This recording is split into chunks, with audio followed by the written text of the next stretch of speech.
Hi there. I'm going to show how to answer a surds fraction. They usually go a bit like this. We've got quite an ugly looking surdy fraction there.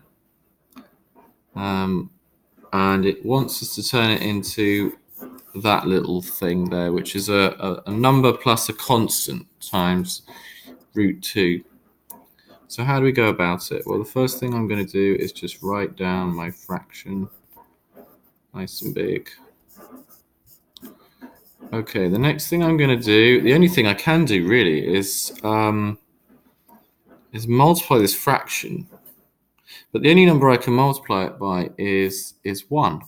So it seems like we can't really do that much. I could choose any number in the top and it's got to be the same number in the bottom and it wouldn't change the value. 5 isn't going to help me. But if I choose 3 minus 2 root 2, and I've got to have the same on the top there.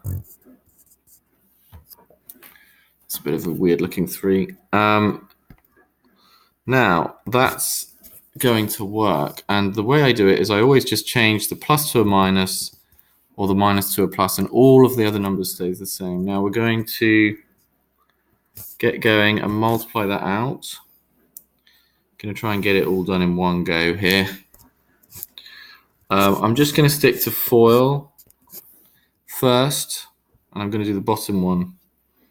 So I've got these two here. The first two terms, 3 times 3, that's 9. First outer, the outer ones are minus 6 root 2. The inner, plus 6 root 2. And the last, that's plus 2 root 2 times minus 2 root 2. Gives me minus 4 times 2, which is minus 8. And you should see now that the reason why we chose it is because these two cancel out. So I'm just left with 9 minus 8. On the top, I'm going to stick to FOIL again. The first, that's 1 times 3. That's another really awful 3. O outer, so that's minus 2 root 2.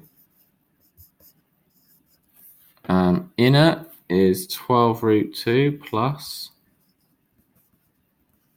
Last is 4 root 2 times minus 2 root 2. So I get minus 8 times 2, which is minus 16. So what do I get altogether?